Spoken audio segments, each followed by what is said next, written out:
प्रिय मारा भाई बहनों, આપણે ચોથા ધોરણની ચોપડીમાં આ એક વાર્તા વાંચતા હતા દલા તલવારીની.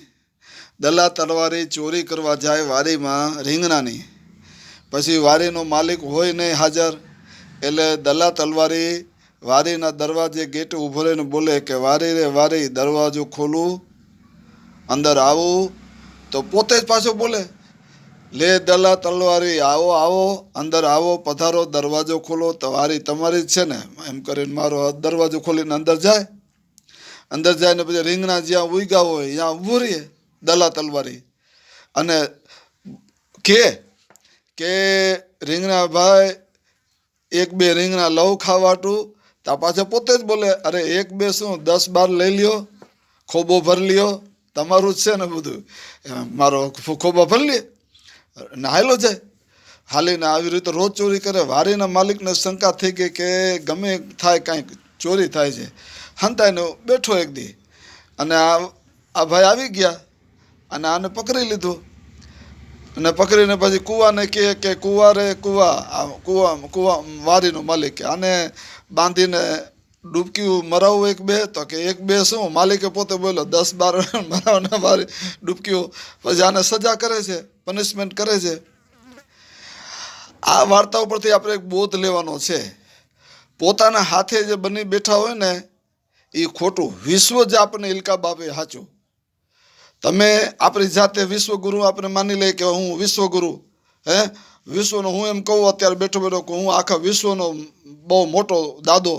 તો એ આપણે થઈ જાય. મારા મોઢે હું કહું તો મારા મને ભાંગે એવા કેટલાય પહેર્યા હોય માથે, મારું કચુંબર કરી નાખે એવા પહેર્યા હોય.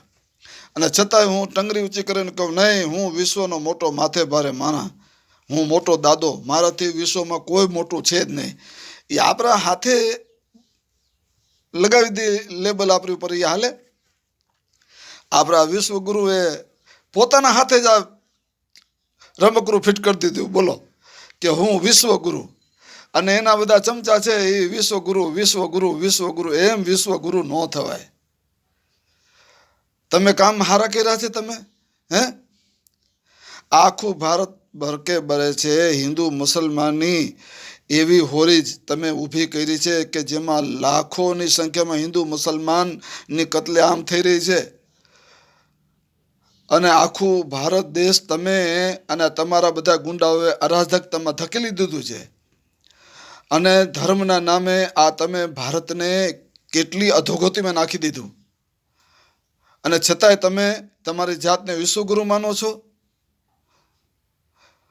પરંતુ હું તમને કહું છું આજે કે તમને આટલી બધી પદવીનો શોખ છે ને, તો હું તમને પદવી આપું છું. વિશ્વગુરુની નહીં પણ દુષ્ટ ગુરુની. વિશ્વગુરુ નહીં, દુષ્ટ ગુરુની પદવી આપું છું. તમે દુષ્ટ ગુરુ છો. અને દુષ્ટ ગુરુ તમારા માટે આ પદવી બરોબરની ફિટ બેસે છે. ગંડુ રાજા, તમે દુષ્ટ ગુરુ છો. એક વાર ને લાખ વાર તમે દુષ્ટ ગુરુ છો. વિશ્વગુરુનો તો તમે કોઈ સપના જોતાય નહીં. તમે એવા કાંઈ સારા કામ જ નથી કર્યા કે જેથી કરીને તમે વિશ્વગુરુની પદ ઉપર બેસી શકો. વિશ્વગુરુની પદ ઉપર તો અમેરિકા છે, ચીન છે, જાપાન છે, ફ્રાન્સ છે, જર્મન છે, આ બધા છે. કેમ કે એ લોકો ધર્મના નામના ઝઘડા નથી કરતા, એટલે એ લોકો સુખી છે. અને તમે હિન્દુ મુસલમાન બજવીને તમારું લોઢું ગરમ રાખી અને આખા ભારત દેશની તમે પથારી ફેરવી નાખી છે. અને તમારી જાતને તમે વિશ્વગુરુ કહો છો. હું તમને આજે દુષ્ટ ગુરુની ઉપાધિ આપું છું. દુષ્ટ ગુરુ મરો, તમને જીવતા જીવરા પરે તમારો વિનાશ થાય, તમારી પાર્ટીનો વિનાશ થાય, તમારા બધા ગુંડાઓનો વિનાશ થાય. દુષ્ટ ગુરુ. હું ગુજરાત જનતા સમર્થન પાર્ટીનો પ્રેસિડેન્ટ ગુલામ હુસૈન ઉમરભાઈ બલોચ મકરાણી. જય હિન્દ, જય ભારત, જય સંવિધાન.